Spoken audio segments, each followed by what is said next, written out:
नमस्कार। स्वागत है आप सभी का आपके अपने YouTube चैनल टारगेट विद के में। इस क्लास के अंदर हम बात करेंगे 9th क्लास भूगोल यानी ज्योग्राफी का पहला लेसन, उसके क्वेश्चन आंसर यानी प्रश्न उत्तर। इससे पिछली क्लास में हमने पहला लेसन, पहला पाठ, फर्स्ट चैप्टर भारत आकार और उत्पत्ति, इसका पाठ है वो पढ़ा था, लेसन पढ़ा था। बुक के अंदर से अच्छे से हमने लेसन पढ़ा था। इस क्लास के अंदर हम इस लेसन से जुड़े हुए भारत आकार और स्थिति यानी इंडिया साइज एंड लोकेशन, इसके अभ्यास के प्रश्न उत्तर, शॉर्ट आंसर टाइप क्वेश्चन और अदर्स जो इम्पोर्टेंट क्वेश्चन है उसके बारे में हम डिस्कस करेंगे। तो ये आपके लेसन का नाम है भारत आकार और स्थिति। 9th क्लास एसएसटी की जो बुक है ज्योग्राफी यानी भूगोल, उसका पहला लेसन है भारत आकार और स्थिति। तो वैसे लेसन के अंदर हमने अच्छे से पढ़ा था और जहाँ जहाँ क्वेश्चन बने थे, छोटे क्वेश्चन बने थे, मैंने आपको बताया भी था। अभी एक क्वेश्चन बन रहा है, एक बार फिर मैं आपको बता दूं। अगर आपको ज्योग्राफी अच्छे से समझनी है, आगे special as a geography subject में आपको अच्छी अपनी कमांड बनानी है, तो आपको मैप यानी नक्शा भारत का और विश्व का, उसके बारे में जितनी हो सके आप आपको जानकारी रखनी है। सबसे पहले आपको भारत के नक्शे की यानी भारत का जो मैप है उसकी पूरी जानकारी, राज्य, राजधानी, केंद्र शासित प्रदेश, पड़ोसी राज्य, इसकी सीमाएं किन से मिलती है, कितनी और समुद्र लगता है, कौन सी खाड़ी है, कौन सा सागर लगता है, किस महाद्वीप में है, यानी सारी की सारी जानकारी आपको अच्छे से होनी चाहिए। चलिए अभ्यास की क्वेश्चन है वो शुरू करते हैं। पहला जो क्वेश्चन है आपका, निम्नलिखित 4 उत्तरों में से उपयुक्त उत्तर चुनिए। यानी 4 इसके ऑप्शनल टाइप क्वेश्चन है वो दे रखे हैं। तो ये पहला जो क्वेश्चन आपका है, कर्क रेखा किस राज्य से नहीं गुजरती। तो सबसे पहला क्वेश्चन आपका यही है, कर्क रेखा किस राज्य से नहीं गुजरती।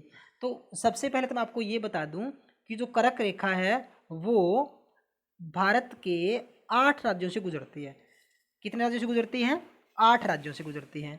तो आपको बता दूं कौन कौन से राज्य है। सबसे पहले तो है गुजरात, जहाँ से गुजरती है, मैं 8 राज्य बता रहा हूँ। गुजरात है, उसके बाद राजस्थान का थोड़ा सा भाग आता है, इसके बाद मध्य प्रदेश का, इसके बाद आता है छत्तीसगढ़ का, इसके बाद आता है, छत्तीसगढ़ के बाद ये आएगा झारखंड का, झारखंड के बाद ये पश्चिम बंगाल का, पश्चिम बंगाल के बाद फिर बांग्लादेश आता है इसमें, जो भारत का नहीं बल्कि एक देश है अलग, तो इसको छोड़ दें, वैसे देश बांग्लादेश भी है। इसके बाद त्रिपुरा आता है, त्रिपुरा के बाद ये आता है मिजोरम। यानी टोटल आपके 1 2 3 4 5 6 7 8, ये टोटल 8 राज्य है जिनसे होकर के कर्क रेखा गुजरती है। तो इनमें से देख लीजिए कौन सा नहीं है। राजस्थान भी है, छत्तीसगढ़ भी है, उड़ीसा, तो ये बी ऑप्शन, इनसे वो नहीं गुजरती। तो ये ऑप्शन हो जाएगा आपका उत्तर, ये हो जाएगा उड़ीसा। चलिए दूसरा क्वेश्चन आपका, भारत का सबसे पूर्वी देशांतर कौन सा है। इसमें 2 चीज़ें आपको मैंने बताई थी। एक तो बताया था पूर्व से पूर्वी देशांतर, यानी भारत का जो देशांतर का विस्तार है वो कितना है, वो है, मैं आपको लिख के बता देता हूँ, वो देशांतर का विस्तार है वो 68 डिग्री 7 मिनट से 97 डिग्री 25 मिनट पूर्वी देशांतर, इसको बोलेंगे पूर्व से और इसको बोलेंगे पूर्वी देशांतर। आपका उत्तर पता लग गया आपको। भारत का पूर्वी देशांतर कौन सा है, तो 97 डिग्री 25 मिनट या 97 अंश भी बोल सकते हो इसको, ठीक है, 97 अंश 25 डिग्री मिनट, सॉरी, पूर्व। तो ये आपका उत्तर रहेगा इसका ए ऑप्शन। थर्ड है आपका उत्तराखंड, उत्तर प्रदेश, बिहार, पश्चिम बंगाल, सिक्किम की सीमाएं किस देश को छूती है। तो चीन को नहीं छूती, भूटान को, नेपाल को, म्यांमार को। तो 4 ऑप्शन आपके पड़ोसी देश है, चारों को चारों। तो नेपाल को जो इसकी सीमा है वो छूती है सभी की।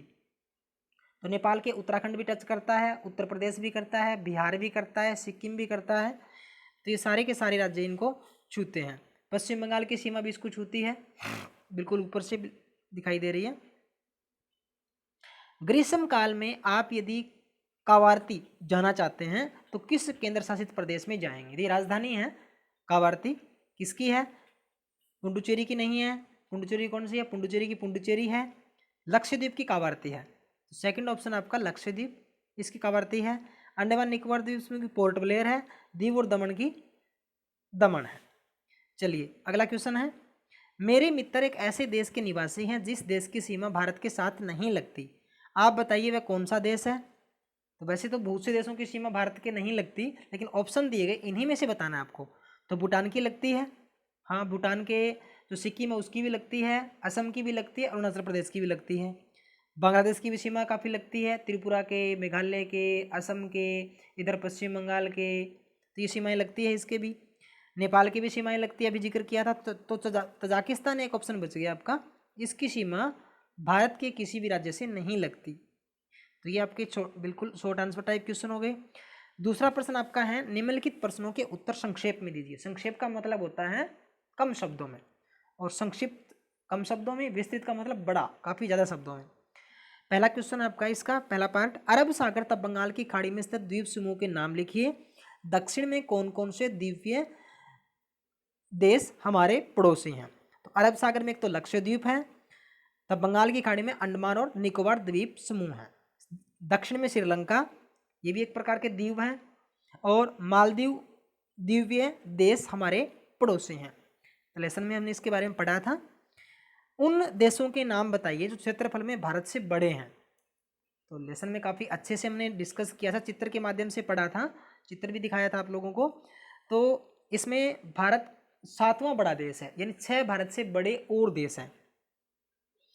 तो संयुक्त राज्य अमेरिका, ऑस्ट्रेलिया, ब्राज़ील, और सबसे बड़ा तो इसमें रूस है। रूस सबसे बड़ा है, तो क्रम से आप पढ़ सकते हो। तो रूस, उसके बाद कनाडा का जिक्र आएगा, इसके बाद संयुक्त राज्य अमेरिका का जिक्र आएगा, फिर चीन, फिर ब्राज़ील, फिर ऑस्ट्रेलिया, और उसके बाद भारत। यानी भारत का विश्व में 7वां स्थान है क्षेत्रफल के हिसाब से। तो 6 बड़े देश हैं भारत से, एक 7वां भारत हो गया।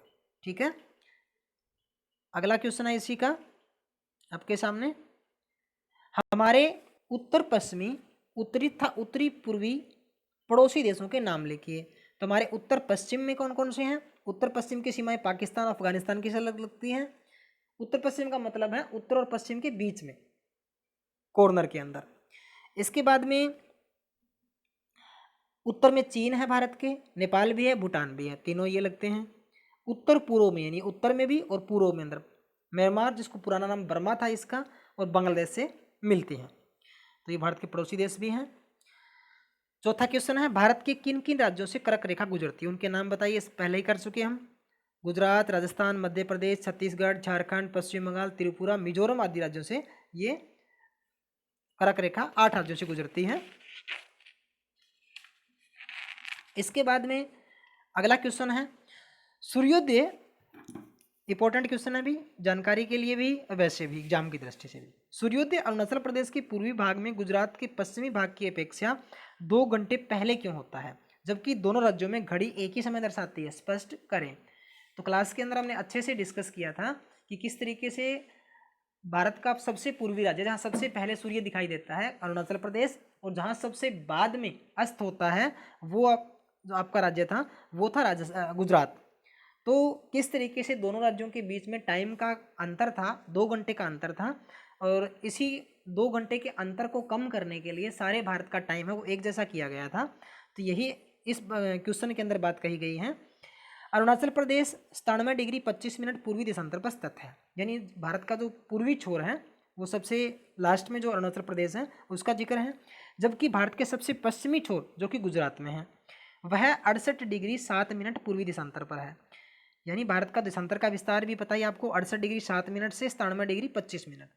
अतः अरुणाचल प्रदेश और गुजरात के देशांतरों में 97 degree 25 minute minus 68 degree 7 minute, इन दोनों का डिफरेंस निकालेंगे तो 29 डिग्री 18 मिनट आ जाएगा, जो कि लगभग नियर अबाउट 30 है। यही हमने क्लास के अंदर डिस्कस किया था का अंतर है। और देशांतर में 1 डिग्री का अंतर होने से 4 मिनट के समय का अंतर आ जाता है, यानी एक देशांतर बराबर कितना होता है, 4 मिनट। ये भी हम पहले पढ़ चुके हैं।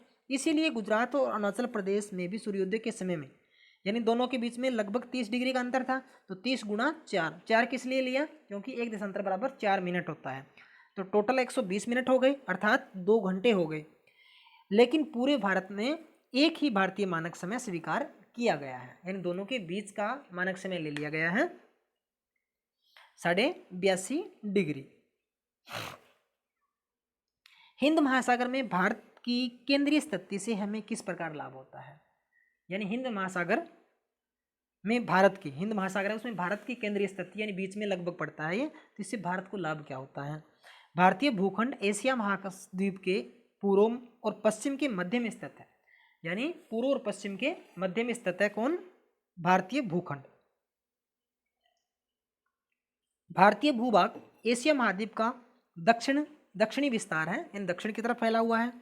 हिंद महासागर जो कि पश्चिम में यूरोपीय देशों और पूर्वी एशियाई देशों को मिलाता है, यानी हिंद महासागर क्या काम करता है, यूरोपीय देशों को और पूर्व के जो एशियाई देश हैं उनको आपस में जोड़ता है, मिलाता है, तथा भारत को केंद्रीय स्थिति प्रदान करता है, क्योंकि भारत इनके केंद्र में या बीच में स्थित है।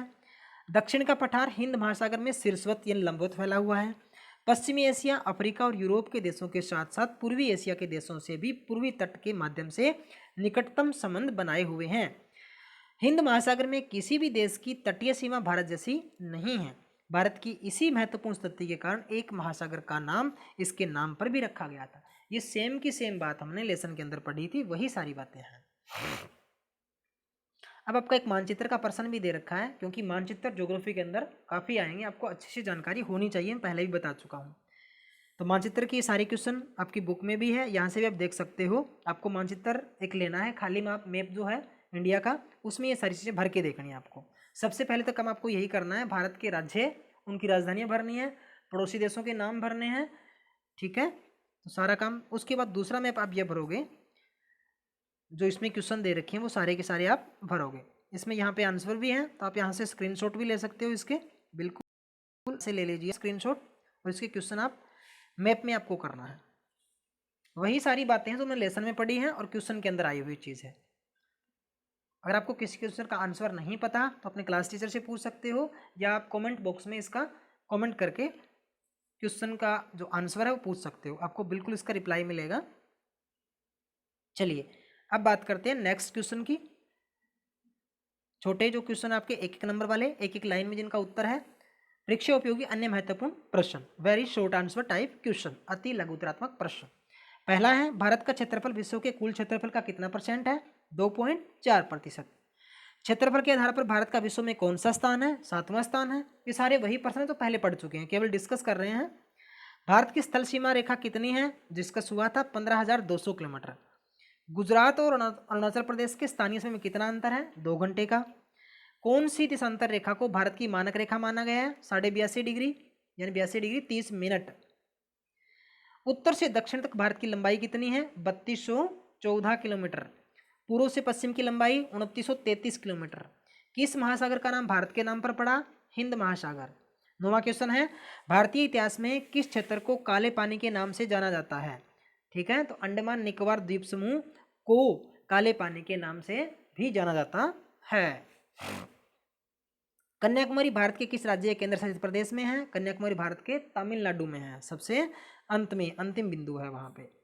भारत के किस पड़ोसी देश को मेघ गर्जन वाला देश भी कहा जाता है? भारत के पड़ोसी देश भूटान को मेघ गर्जन वाला देश भी कहा जाता है। ठीक है, तो यहाँ बादल गरजते रहते हैं बिल्कुल ही, क्योंकि हिमालय के बिल्कुल पास में स्थित है ये, और बादल बिल्कुल ऊपर आ जाते हैं गर्जना के साथ।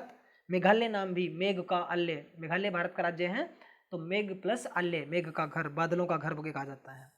कौन सी रेखा भारत को उत्तरी और दक्षिणी 2 समान भागों में बांटती है? कर्क रेखा भारत को उत्तरी और दक्षिणी 2 समान भागों में बांटती है, लगभग भारत के बीचों बीच जाती है और 8 राज्यों से गुजरती है। संसार में कितने महाद्वीप हैं? 7 हैं। संसार में कितने महासागर हैं? 4 हैं। संसार का सबसे बड़ा महाद्वीप कौन सा है? एशिया, जिसमें भारत आता है, हम रहते हैं। संसार का सबसे छोटा महाद्वीप कौन सा है? ऑस्ट्रेलिया। संसार का सबसे बड़ा महासागर कौन सा है? प्रशांत महासागर है। पाकिस्तान देश का निर्माण कब हुआ था? पाकिस्तान देश का निर्माण 1947 में हुआ था। भारत का 1947 में ही हुआ था। ठीक है, पाकिस्तान का और भारत का विभाजन, पहले दोनों एक ही थे, बाद में 1947 में दोनों का विभाजन हुआ था, तो एक पाकिस्तान दूसरा भारत बन गया था। भारत के किस राज्य की तटीय सीमा सबसे अधिक है? तो ये क्वेश्चन काफ़ी इंपॉर्टेंट है। भारत के गुजरात राज्य की तटीय सीमा सबसे अधिक है। तटीय सीमा का मतलब जिसके साथ पानी लगता है, यानी समुद्र लगता है। ठीक है, तो अगले इसमें क्वेश्चन है short answer type question.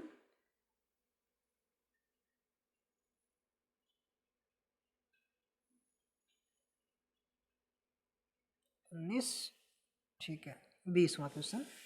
Bharat के किस राज्य में सूर्योदय सबसे पहले होता है, यानी सूर्य सबसे पहले कहाँ दिखाई देता है? पहले भी डिस्कस हुआ है, अरुणाचल प्रदेश में। सबसे अंत में कहाँ दिखाई देगा फिर? गुजरात में। भारत की मानक यामोत्तर रेखा उत्तर प्रदेश में किस स्थान से होकर गुजरती है? ये भी हमने डिस्कस किया था। भारत की मानक यामोत्तर रेखा उत्तर प्रदेश में मिर्जापुर से होकर गुजरती है। भारत के किस राज्य में सूर्यास्त सबसे बाद में होता है, यानी सबसे बाद में कहाँ दिखाई देगा? गुजरात में। भारत की राजधानी कौन सी है? वेरी सिंपल क्वेश्चन, दिल्ली है। स्वेज नहर मार्ग ने किस महाद्वीप के साथ भारत के संपर्क की दूरी घटा दी है? तो ये भी हमने डिस्कस किया था। तो दो देशों के बीच की स्वेज नहर के जो मार्ग है उसके खुलने से यूरोप महाद्वीप के साथ भारत के संपर्क की दूरी कम कर दी गई थी। और वो दूरी कितनी थी? लेसन के अंदर हमने पढ़ा था, स्वेज नहर के खुलने से जो 7,000 किलोमीटर की दूरी लगभग कम हो गई थी।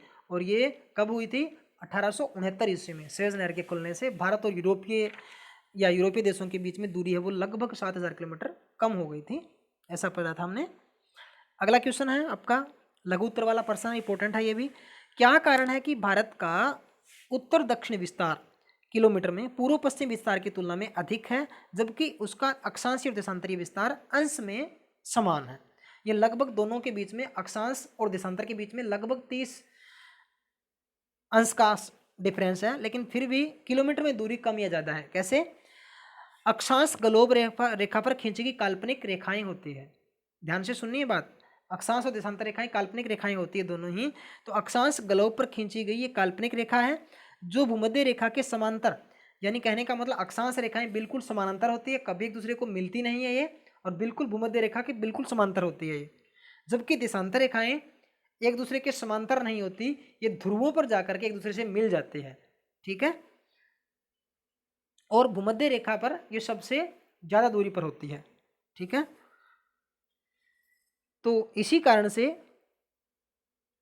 दो देशांतर के बीच जो दो देशांतर है में अंतर बराबर रहता है, लेकिन देशांतर के बीच में जो स्थिति है वो एक जैसी नहीं रहती।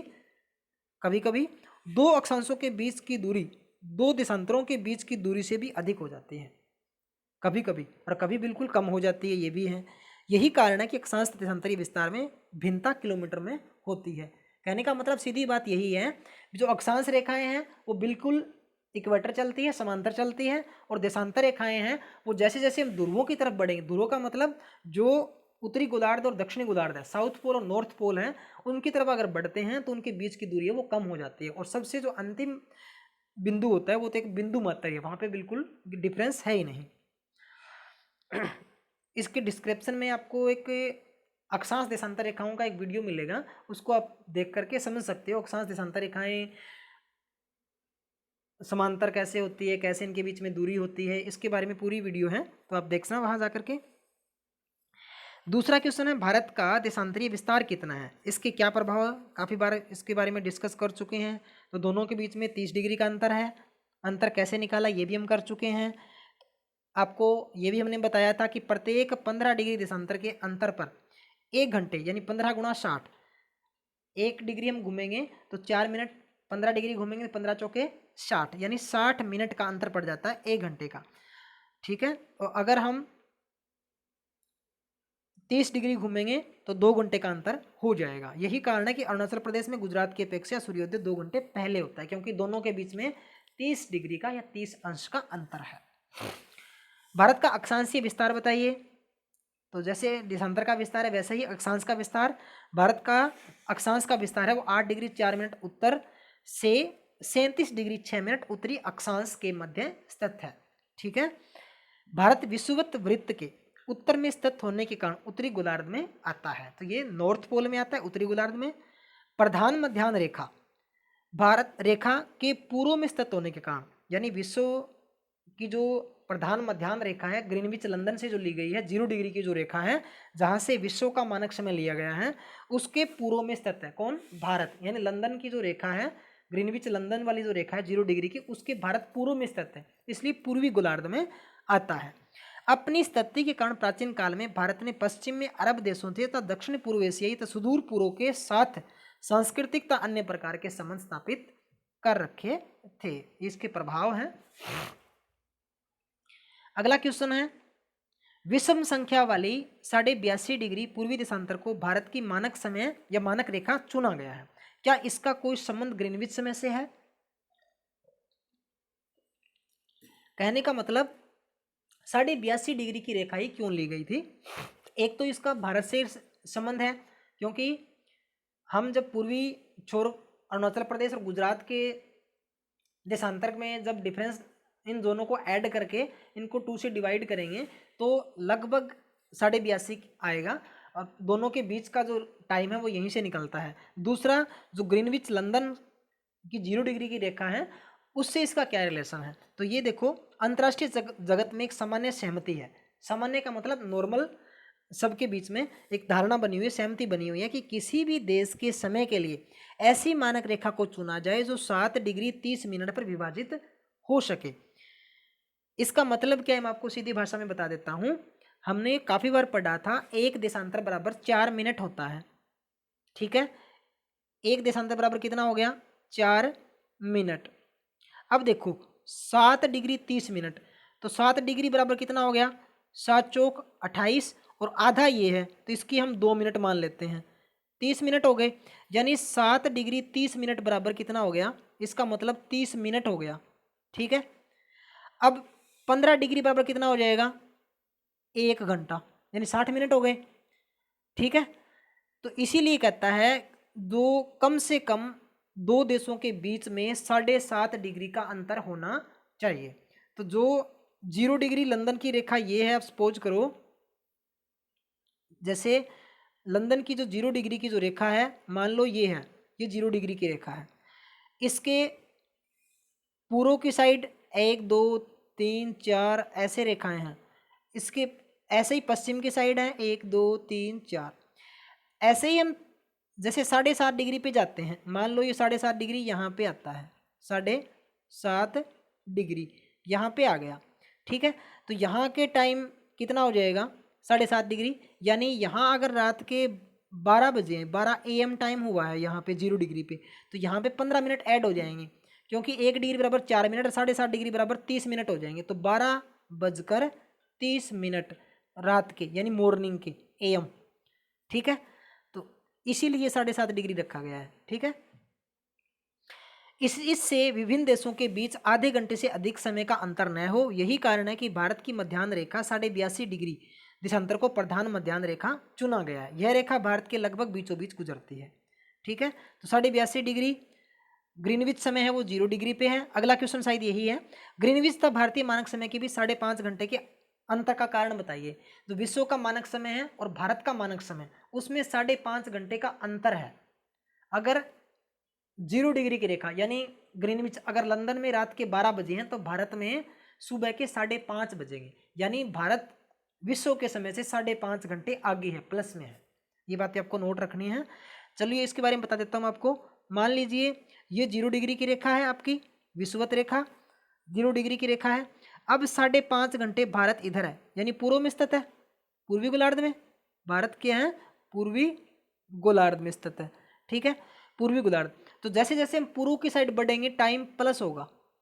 ठीक है, जैसे जैसे हम पूर्व की साइड जाएंगे टाइम प्लस होगा, जैसे जैसे पश्चिम की साइड जाएंगे टाइम क्या हो जाएगा? माइनस हो जाएगा। यहाँ रात के 12 बजे हैं, मतलब 0 डिग्री की रेखा है, 12 AM, ये प्लस है, इधर क्या होगा? माइनस। इधर जाएंगे, भारत है 82.5 डिग्री पे। कितने डिग्री पे? 82.5 डिग्री। तो 0 और 82.5, 82.5 को 4 से मल्टीप्लाई कर दो। 82.5 को 4 से आप मल्टीप्लाई करोगे तो 5.5 घंटे आपका टाइम आ जाएगा। ठीक है, 5 घंटे 30 मिनट। ठीक है, तो ये भारत का प्लस का टाइम है। अगर इसको ऐसे ही हम इधर चलेंगे, ठीक है, इधर मान लो हम चले गए 30 डिग्री तक, 60 तक चले गए, ठीक है, तो इसको हम 4 से मल्टीप्लाई करेंगे, 120, 120 का मतलब 2 घंटे। तो यहाँ अगर रात के 12 बजे AM हुआ है तो इधर कितने बज जाएंगे, शाम के, पहले दिन के शाम के 10 बज जाएंगे। मान लो यहाँ पे 27/4/2020 को रात के 12 बजे हैं, तो इधर है 26/4/2020 के शाम के 10 बज जाएंगे, यानी 2 घंटे माइनस में टाइम हो जाएगा यहाँ पे, ठीक है। यही बात यहाँ बताई गई है। इलाहाबाद के निकट 82.5 डिग्री पूर्वी देशांतर के स्थानीय समय को संपूर्ण भारत का मानक समय माना गया है। एक से दूसरे देश के बीच 4 मिनट का अंतर होता है। इस प्रकार 82.5 × 4 = 5 घंटे 30 मिनट का अंतर पाएगा।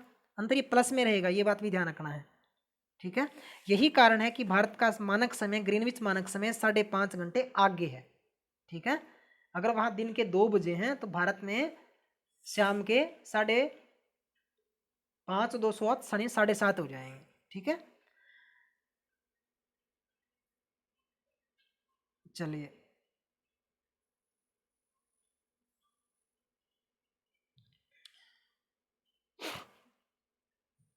कर्क रेखा भारत के लगभग मध्य से गुजरती है, इसके क्या प्रभाव हैं, ये क्वेश्चन छोड़ दीजिए आप।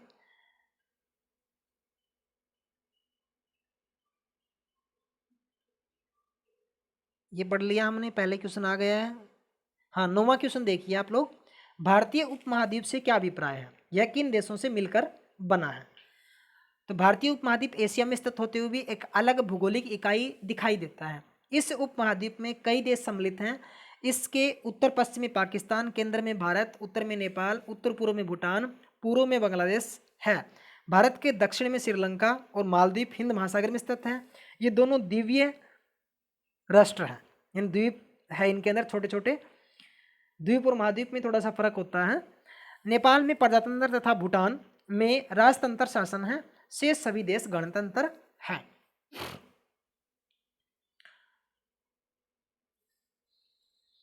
हाँ, अब बड़ा प्रश्न, दीर्घ उत्तर वाला प्रश्न है, भारत के लिए हमें एक मानक मध्याह्न रेखा की आवश्यकता क्यों है। ये बात वही बात है जो पहले डिस्कस कर चुके हैं।